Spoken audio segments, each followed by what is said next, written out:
Hello and welcome to another episode of Amy on Two Wheels.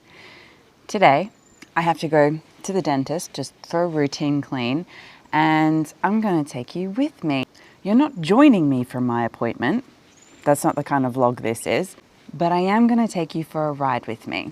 It might sound boring, but because I'm a naturopath who knows a little bit too much, I am very fussy when it comes to dentists, so I'm going to be riding an hour and a half to get to a holistic dentist that I actually trust.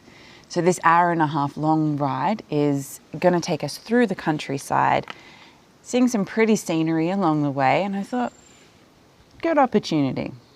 Today we're going to be on my Harley Davidson XG500 street, my trusty, reliable ride when I'm not sure how the traffic's going to be. I'll show you the bike.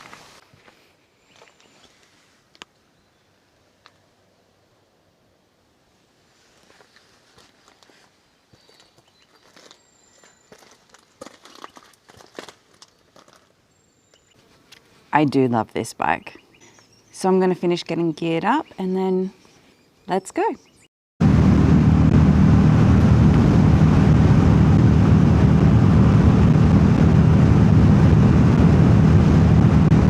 It's drying up fast.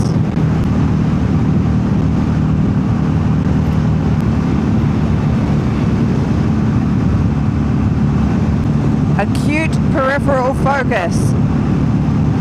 You have to be on the constant lookout for kangaroos in these parts because they will come suddenly flying out of nowhere at full speed straight at you. Or they'll get all flabbergasted and confused and hop back and forth in front of you, flailing around, not knowing what to do.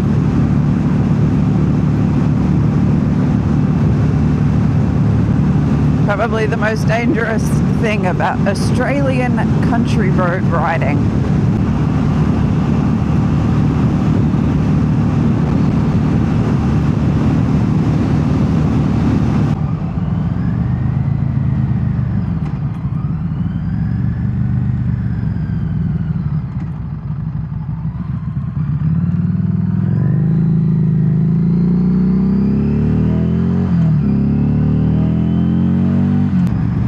Okay, this is one of those times where I'm glad that you can't smell through the camera because hoo-wee! I don't know if it's these trucks or what's going on, but it smells bad.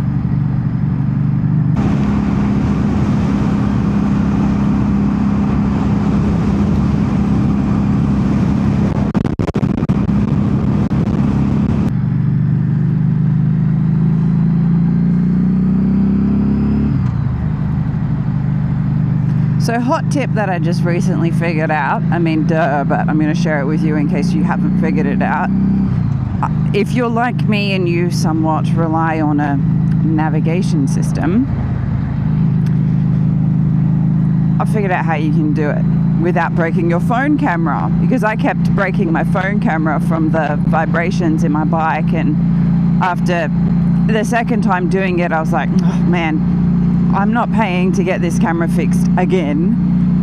So I just left it broken for months and months because I kept breaking it anyway. And so I tried, what I had tried was using an old phone, just using offline maps, like pre-setting my destination and using offline maps. But what I found was that the offline maps would keep up with you for a few times that you took a wrong or alternate turn, if you think that you know better than the navigation system, which sometimes I do. I think I do. It would keep up with you for a few wrong or different turns, but then after that it would kind of just glitch out and just focus all of its attention on trying to get you to go back to the old route. So that really annoyed me. But duh, just get your old phone and instead of using offline maps, just hotspot off your fancy new phone that you're keeping safe in your pocket, and all is well in the world, right? So obvious. But for some reason it took me 2 broken phone cameras, and a long time of trial and error to figure that one out. So there you go. Oh, come on, buddy, let me in front.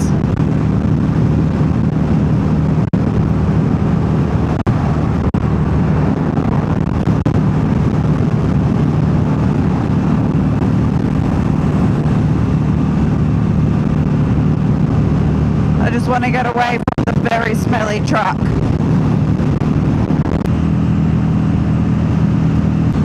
So the reason that I want to take this bike when I am unsure of what the road conditions are going to be, this one or my KTM, this one even more so, when the weather is bad or when it's uncertain circumstances that I'm entering into, these 2 wheels are my trusty ones that I want to go for because I just feel safe on this bike.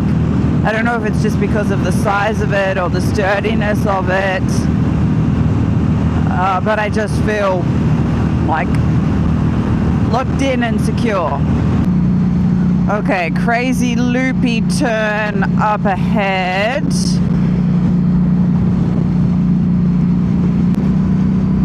Where you have to go a full spiral in one direction to end up facing in the other direction.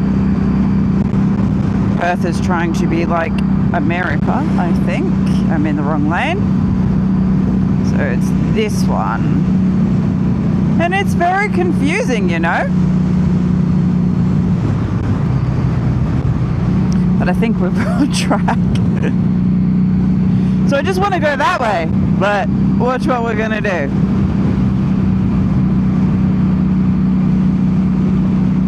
Instead of just going that way,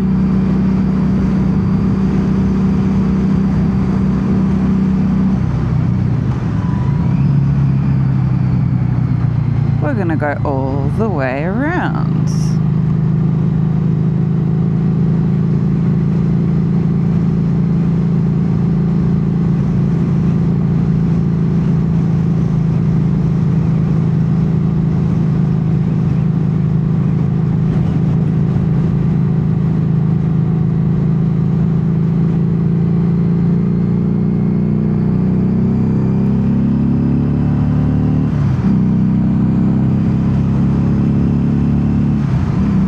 Circle.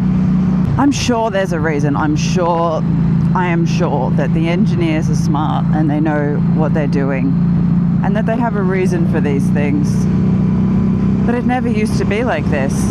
I thought it worked.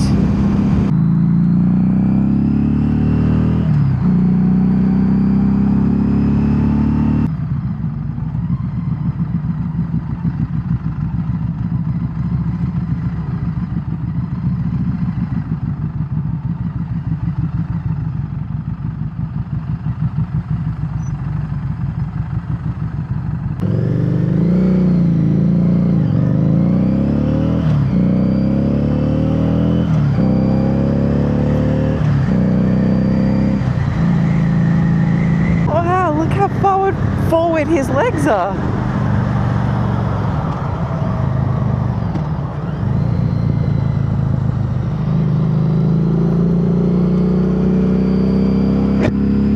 I had forward controls on this bike for a while, so I really wanted them, and it was fine, my legs are long enough, but for whatever reason, when I was going at speed, the wind would just blow my legs off sideways, blow my feet off. So I had to keep bringing them back on, and it just wasn't worth the effort. So I went back to a normal position. But yeah, man, he was just touching with his tippy toes. Nice bike though. Yeah, so what I've noticed about a lot of riders, well, some of them anyways, that they seem to like to, or they try to make themselves and their bike as small as possible when they're on the road. And I guess that it's for like being fast and zippy and an unseen point that can weave in and out of traffic. But for me, I kind of try to do the same, the opposite, not the same, the opposite. I kind of want to plonk myself on the road heavily and like energetically command and take up as much space as I can while still being able to be nimble.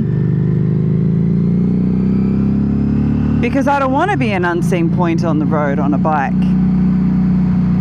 I very much want to be seen and noticed.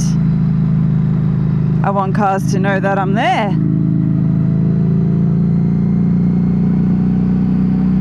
So this bike, it's very easy to do that with. Plonk. But welcome to a different Western Australian suburb. This is more a rich suburb.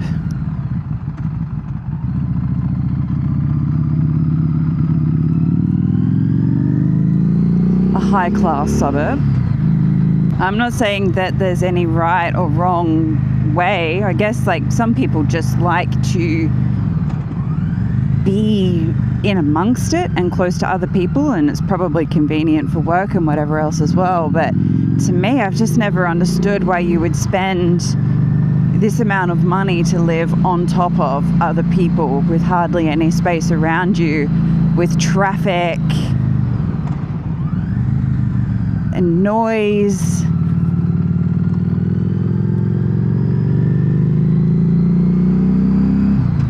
I'd rather spend the money on land and distance and space, but everyone's different. Everyone's different. And it takes all sorts.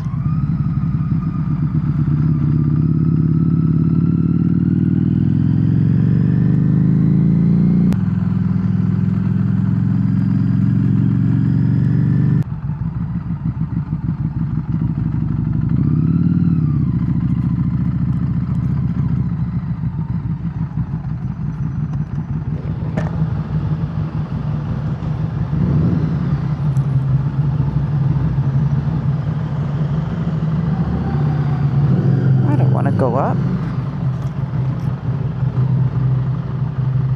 I always feel a little bit obnoxious on this bike in these underground car parks, undercover car parks. I don't want to go this way.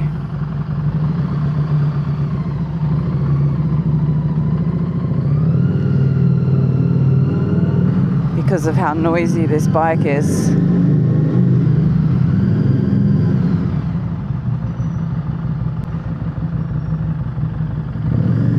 Maybe I do want to be here. I think I am where I want to be now. You can tell I don't come to places like this very often, hey? No idea what I'm doing. I'm just going to take a whole bay.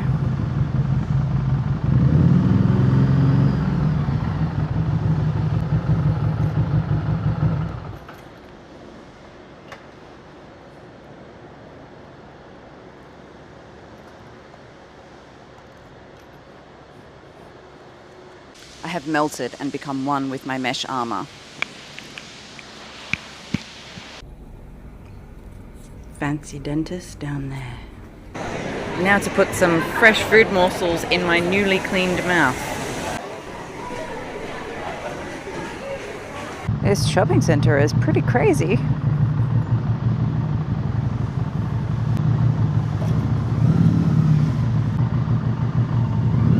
Good to reconnect with society every now and then, but I'm glad to not be staying.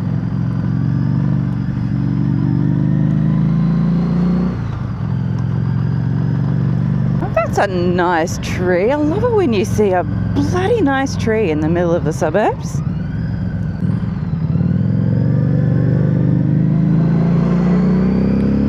I don't know if that's legal, but perks of being on a bike, hey? Wow, that air is so hot.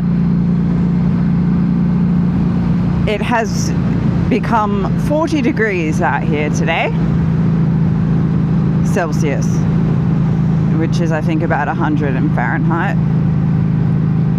So it's going to be a sweaty ride home, but that's okay.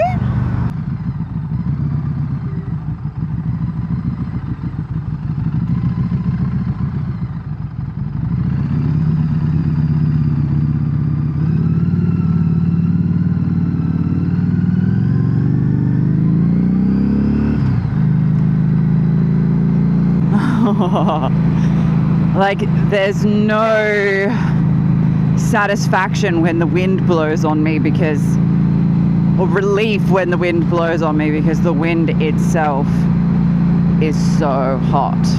But we must adapt. We do every year.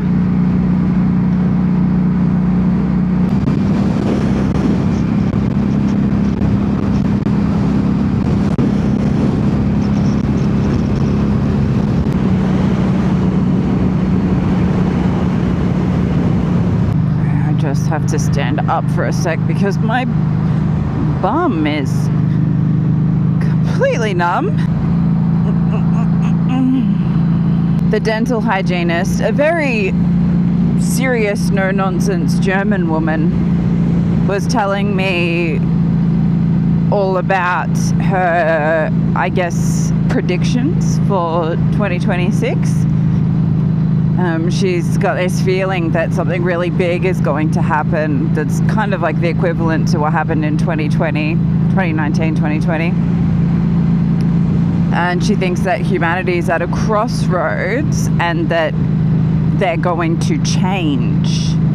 Now, I found it a bit too difficult to tell her all of my own philosophical and spiritual insights with her hands in my mouth, but what do you guys reckon? It might seem weird that I'm asking you because this is a motorcycling video, but I happen to know that some of my audience members who ride are some of the kind of most awake and sensitive audience members that I have. There's something about them. So what do you reckon? What are you picking up on? I think that with the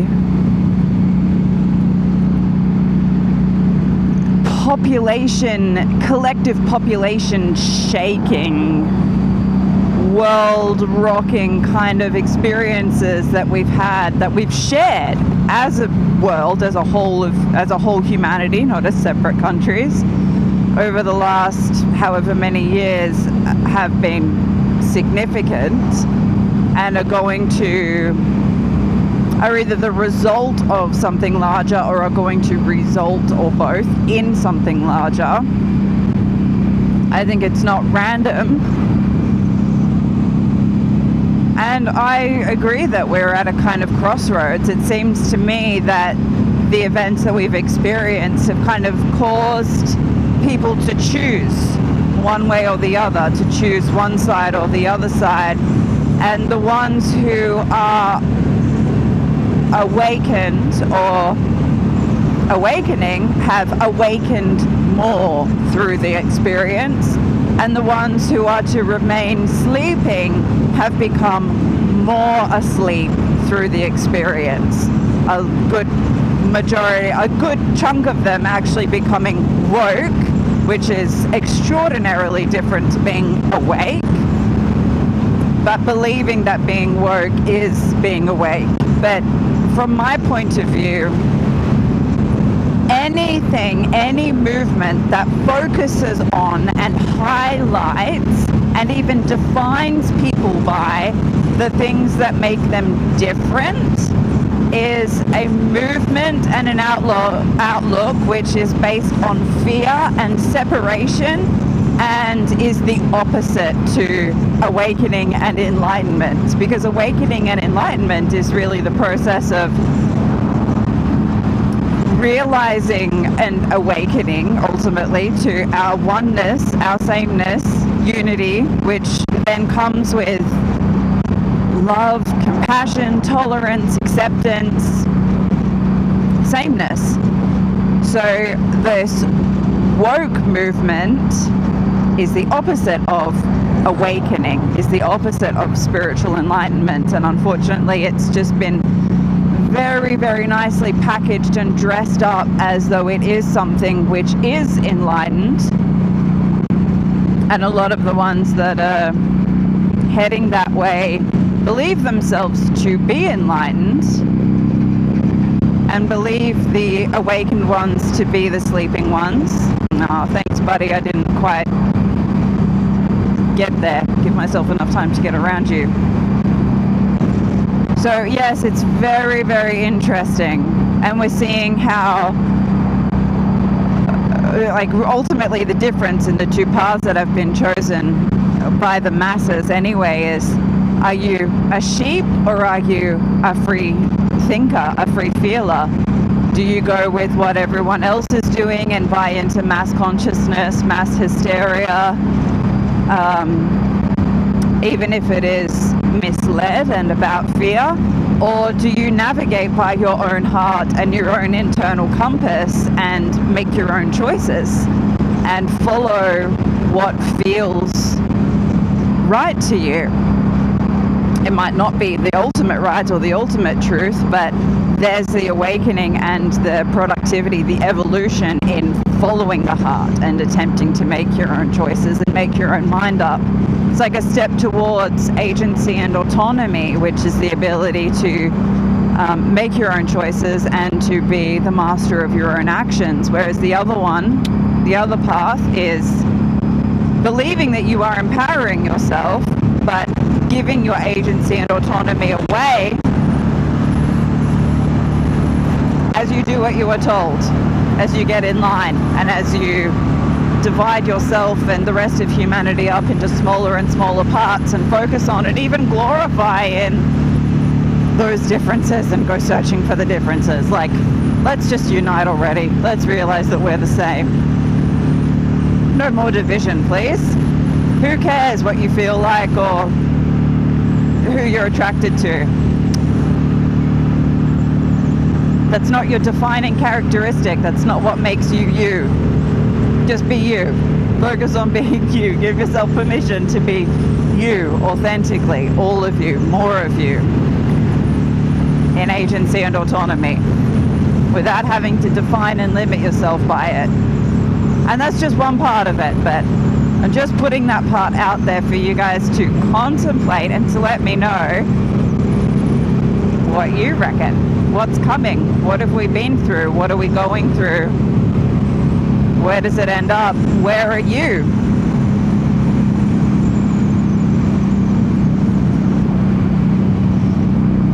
What are you choosing?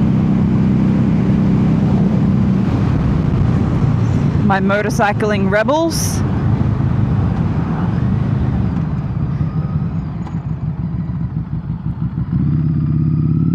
Choosing and deciding for yourselves? Not conforming to the norm, I hope.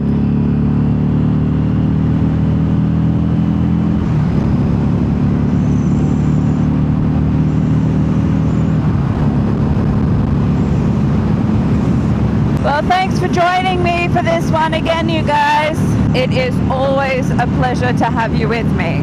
Let me know in the comment section if you have any questions that you would like me to answer in a video that I'm going to do soon, where I take you into my garage and we actually go through all my bikes and my riding experience, trying to ultimately answer the question, what's the best kind of bike to get started on and what to ride according to my experience and my unprofessional opinion. I'm relieved to be back in the bush. Thank you for coming with me, and I will see you next time.